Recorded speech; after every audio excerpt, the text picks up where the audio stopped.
नमस्कार, स्वागत है आपका। मैं हूं नंदिनी मिश्रा आपके साथ। शुरुआत करेंगे सुपरफास्ट 100 की।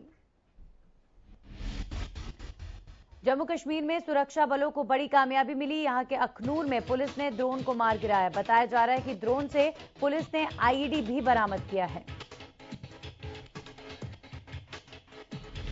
आपको बता दें कि जम्मू कश्मीर में पिछले 1 महीने से ड्रोन गतिविधियां तेज हुई हैं। यहां 27 जून को भारतीय वायुसेना स्टेशन पर विस्फोटक गिराने के लिए ड्रोन का इस्तेमाल हुआ था। सूत्रों का कहना है कि ड्रोन के असेंबल किया जाना था और इसका इस्तेमाल आतंकियों द्वारा किया जाता। एजेंसियां ये जांच कर रही हैं कि क्या लश्कर पिछले मामलों की तरह आतंकी हमले के लिए इस तरीके का इस्तेमाल कर सकता है। उत्तरी कश्मीर के सोपोर में आतंकवादियों और सुरक्षा बलों के बीच हुई मुठभेड़ में 2 आतंकी मारे गए हैं। मुठभेड़ के बाद इलाके में सुरक्षा बलों का सर्च ऑपरेशन लगातार जारी है। गुप्त सूचना के आधार पर पुलिस और सेना की संयुक्त टीम ने कार्रवाई करते हुए इलाके को घेरा। इस दौरान आतंकियों ने सुरक्षा बलों पर फायरिंग शुरू कर दी। पेगासस फोन टेपिंग मामले को लेकर हरियाणा कांग्रेस सड़कों पर उतरी। चंडीगढ़ स्थित हरियाणा कांग्रेस कार्यालय से राजभवन के लिए काफी तादाद में कार्यकर्ताओं ने कूच किया।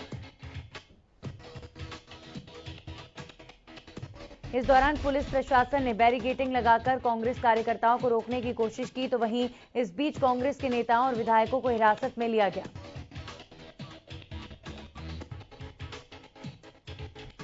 गिरफ्तारी देने वालों में प्रदेश कांग्रेस प्रभारी विवेक बंसल और प्रदेश अध्यक्ष कुमारी शैलजा भी थी। कुमारी शैलजा ने कहा कि चंडीगढ़ पुलिस ने कटीली तार लगाकर सरकार के इशारों पर काम किया।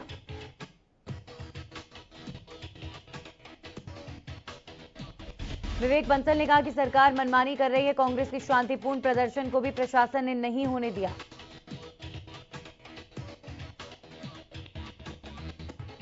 डिप्टी स्पीकर रणवीर गंगवा की गाड़ी पर पथराव करने के मामले में गिरफ्तार 5 किसानों को कोर्ट से जमानत मिल गई है। जमानत मिलने के बाद 5 किसान जेल से रिहा होकर लघु सचिवालय स्थित धरना स्थल पर पहुंचे। किसानों ने रिहाई का जश्न मनाया और जमकर नारेबाजी की। प्रदर्शनकारी किसानों ने कहा कि ये संघर्ष की जीत हुई। देशद्रोह जैसी संगीन धाराओं में गिरफ्तार किसानों के जेल के बाहर आने के बाद अनशन कर रहे किसान नेता बलदेव सिंह सिरसा ने भी खुशी जाहिर की।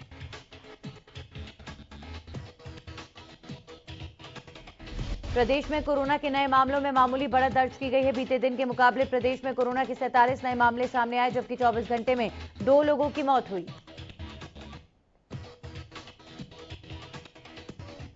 सरकारी आंकड़ों के मुताबिक कोरोना के 765 एक्टिव मरीज हैं, जबकि कोरोना से अब तक 9,613 लोगों की मौत हो चुकी है और प्रदेश का रिकवरी रेट 98.65% है। फतेहाबाद में वैक्सीन का स्टॉक खत्म हो गया है, जिसके चलते लोगों को बिना टीकाकरण के वापस लौटना पड़ा। स्वास्थ्य विभाग के अधिकारियों का कहना है कि विभाग को 9,000 के करीब डोज मिले थे, जो कि पूरे जिले में लगा दी गई हैं।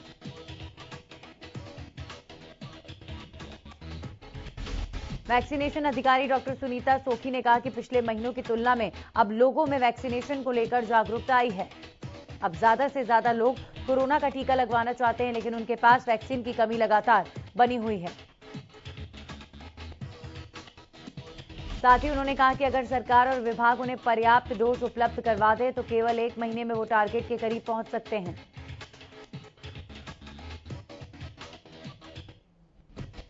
कोरोना की तीसरी लहर की आहट के चलते हरियाणा के गृह मंत्री अनिल विज ने हरियाणा के सभी जिला उपायुक्त को आदेश दिए कि भीड़ भाड़ वाली जगहों पर नजर रखी जाए और कोरोना से बचाव के लिए सरकार के आदेशों का सख्ती से पालन करवाया जाए। आपको बता दें कि बस स्टैंड और बसों में सरकार के आदेशों की जमकर धज्जियां उड़ाई जा रही हैं। यहां तक कि चालक और परिचालक भी बिना मास्क के दिखाई देते नजर आ रहे हैं। वहीं अंबाला उपायुक्त ने लोगों और सरकारी कर्मचारियों से अपील करके कहा है कि इस भयानक बीमारी से बचने के लिए सरकार द्वारा दी गई गाइडलाइंस का सख्ती से पालन करें। इधर शहरी स्थानीय निकाय मंत्री अनिल विज ने गुरुवार को नगर निगम कार्यालय में छापेमारी की। इस दौरान बिना जानकारी के ऑफिस से गायब 2 एसडीओ को अनिल विज ने सस्पेंड कर दिया। इसके साथ ही विभाग की फाइलों को भी खंगाला गया। वहीं विज ने एक्सीएन धर्मवीर मलिक को भी रिलीव कर दिया। साथ ही फर्जी पत्र लगाने के आरोप में एक्शन और एसडीओ पर एफआईआर दर्ज करने के आदेश भी जारी किए गए हैं।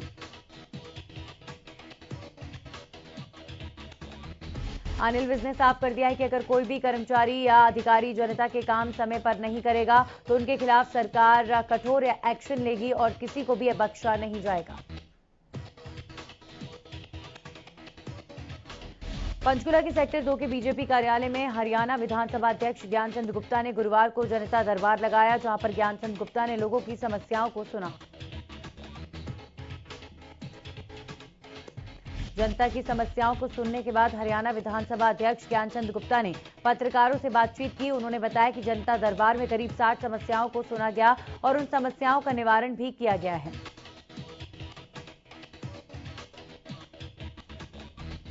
सोनीपत में वन विभाग के नेतृत्व में राजकीय कन्या वरिष्ठ माध्यमिक विद्यालय में 7 स्कूलों के 35 बच्चों ने वन विभाग से संबंधित अपनी लिखित परीक्षा दी थी।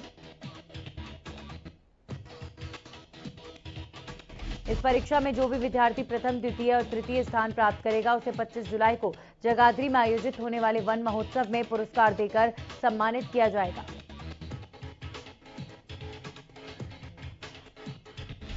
जिला वन अधिकारी राजेश वत्स ने बताया कि इस प्रतियोगिता का आयोजन बच्चों को जागरूक करने के मकसद से किया जा रहा है।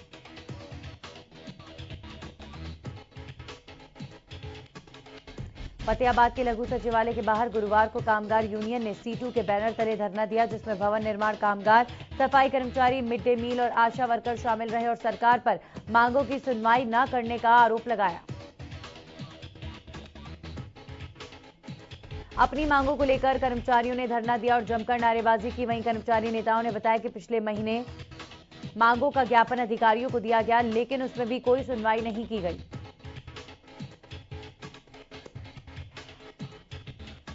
सोनीपत जिले से दिव्यांग एकत्रित होकर जिला उपायुक्त कार्यालय पहुंचे और वहां पर अपनी मांगों को लेकर प्रदर्शन किया।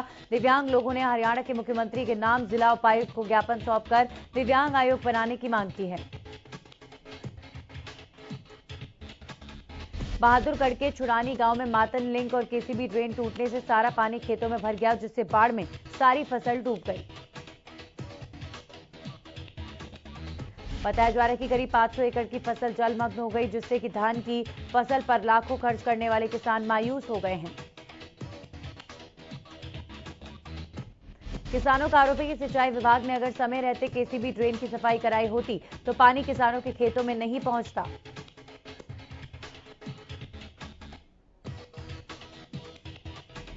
सोनीपत में नगर निगम के क्षेत्र के तहत आने वाली सड़कों के बीच में बने गहरे गड्ढे हादसों को न्योता दे रहे हैं। दरअसल पहली बारिश से सड़कों में गहरे गड्ढे बन गए, जिसके चलते वाहन गड्ढों में फंस जाते हैं।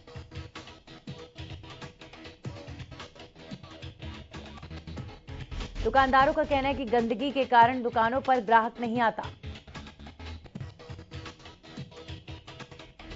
वहीं दुकानदारों का नगर निगम के अधिकारियों पर आरोप है कि इस समस्या के समाधान को लेकर पहले भी कई बार शिकायत की जा चुकी है। हर बार लीपापोती कर दी जाती है, लेकिन पक्का समाधान यहां नहीं हो रहा।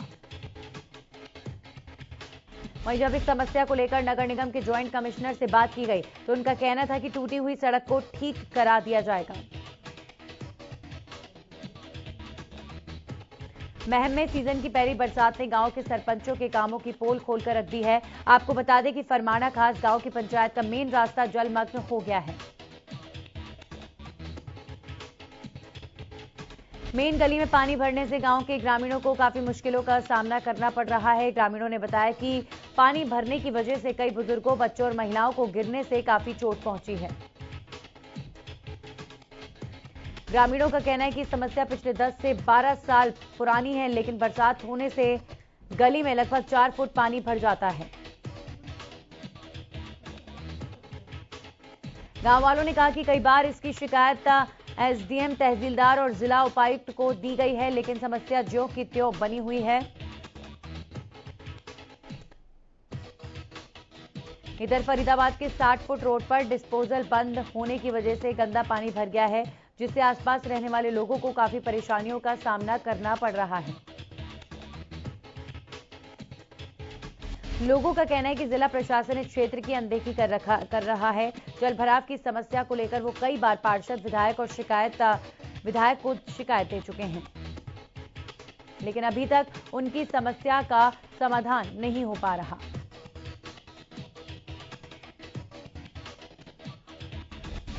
हरियाणा में 3 दिनों से लगातार बारिश हो रही है, जिस वजह से राज्य के कई जिलों में जलभराव भी हुआ। पानी का ठहराव होने के कारण अब कोरोना वायरस के बाद मलेरिया, डेंगू, पीलिया और अन्य बीमारियों के आने का भी खतरा बढ़ गया है।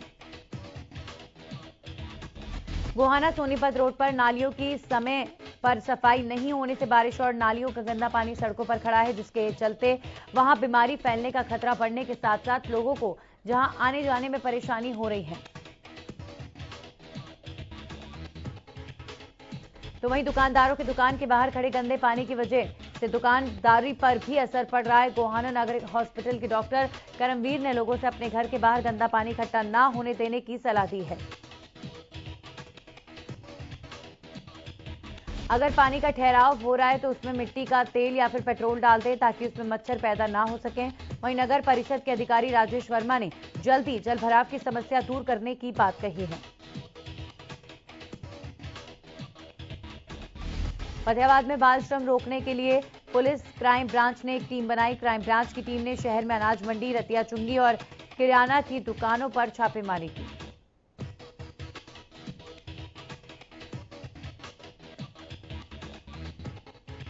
छापेमारी के दौरान 3 बच्चों का रेस्क्यू किया गया और उन बच्चों को बाल सुधार गृह में भेजा गया। वहीं क्राइम ब्रांच की छापेमारी से शहर में हड़कंप मच गया है।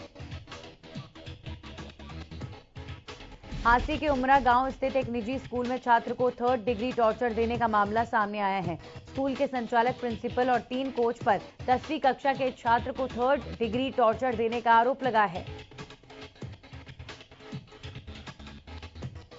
बताया जा रहा है कि कोच और संचालक ने छात्र को कई बार उठाकर पटका। इतना ही नहीं, जब इनका इससे भी मन नहीं भरा तो स्कूल में मौजूद हौद में छात्र से 15 बार डुबकी भी लगवाई।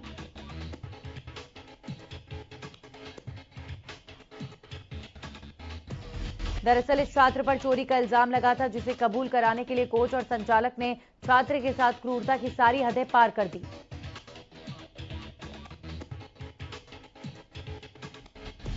इस टॉर्चर से छात्र को गंभीर रूप से घायल हो गया, जिसके बाद इसे इलाज के लिए भिवानी स्थित अस्पताल में भर्ती करवाया गया। वहीं सदर पुलिस ने छात्र के परिजनों की शिकायत पर 6 लोगों के खिलाफ मामला दर्ज कर जांच शुरू कर दी है।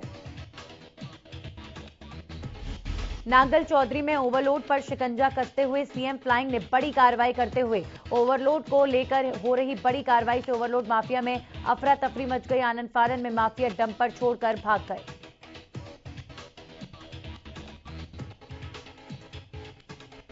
यमुनानगर के आजाद नगर में चाइल्ड लाइन ने बुधवार को लोगों और बच्चों को जागरूक किया।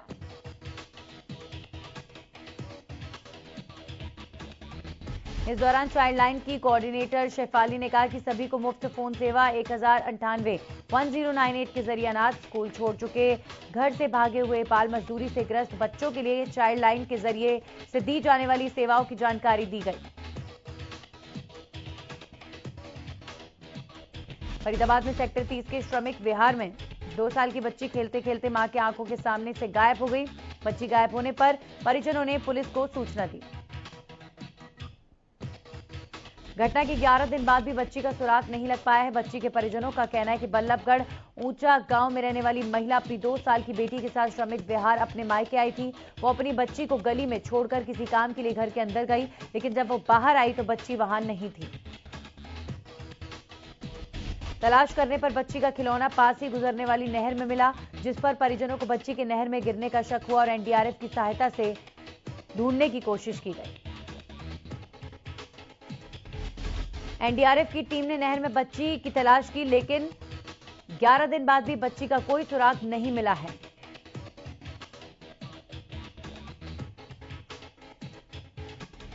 पानीपत के गांव नौलथा में युवक युवती ने ट्रेन के आगे कूदकर खुदकुशी कर ली। सूचना पाकर मौके पर पहुंची पुलिस ने शवों को कब्जे में लेकर जांच शुरू कर दी है।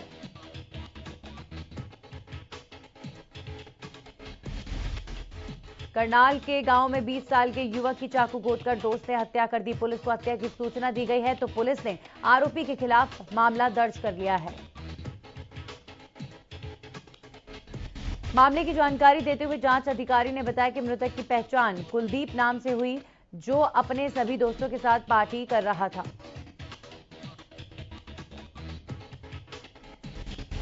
पार्टी में कहा-सुनी के चलते दोस्त ने कुलदीप के घर जाकर चाकू घोंटकर हत्या कर दी। वहीं पुलिस ने शव को कब्जे में लेकर पोस्टमार्टम के लिए भेज दिया है। फिलहाल पुलिस मामले की जांच में जुट गई है।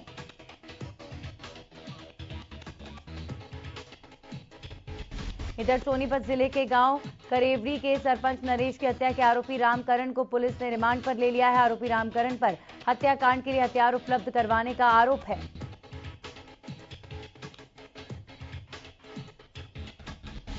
जीआरपी थाने के एसएचओ महावीर सिंह ने बताया कि गिरफ्तार आरोपी रामकरण पहले भी 10 से 12 वारदातों में शामिल रहा और इन्होंने ही सरपंच की हत्या में शामिल लोगों को पिस्तौल उपलब्ध करवाई थी।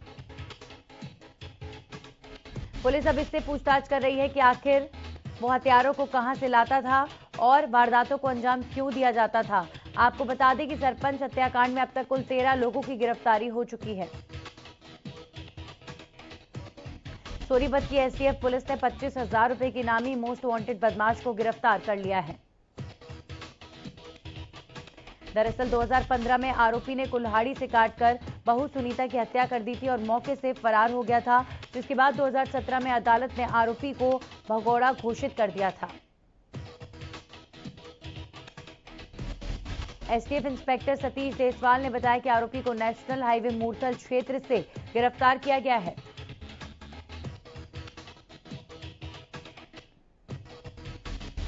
कैथल की सीआईए 1 पुलिस ने कार चोरी करने वाले 7 आरोपियों को गिरफ्तार कर बड़ी कामयाबी हासिल की है। जानकारी के मुताबिक चोर गाड़ियां चोरी करने के बाद पुरानी गाड़ियों के नंबर बदलकर नकली आरसी बनाकर बेचते थे।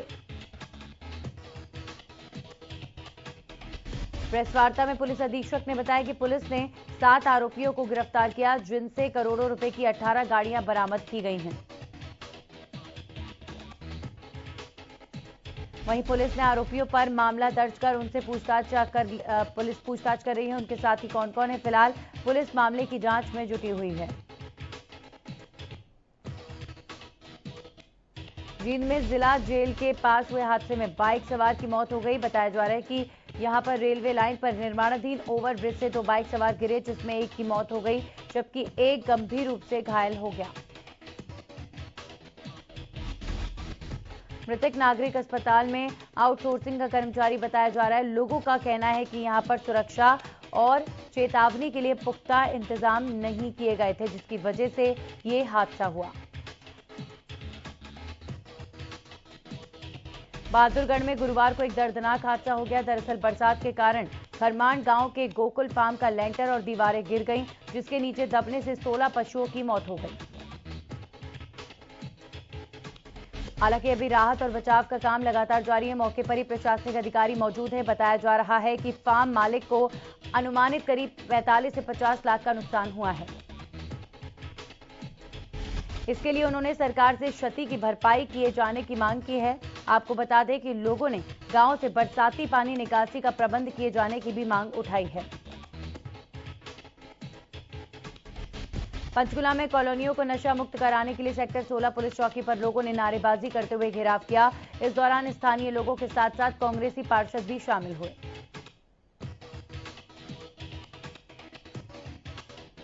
लोगों का कहना है कि राजीव कॉलोनी, इंदिरा कॉलोनी और बुढ़नपुर में लगातार नशाखोरी बढ़ रही है, जिससे इलाके में आपराधिक घटनाएं भी बढ़ने लगी हैं। मामले को लेकर स्थानीय लोग विधानसभा अध्यक्ष, गृह मंत्री, पंचकुला पुलिस कमिश्नर और पुलिस उपायुक्त समेत सभी बड़े अधिकारियों के पास जाकर गुहार लगा चुके हैं। बावजूद इसके कॉलोनियों में नशे का कारोबार और नशाखोरी बदस्तूर जारी है।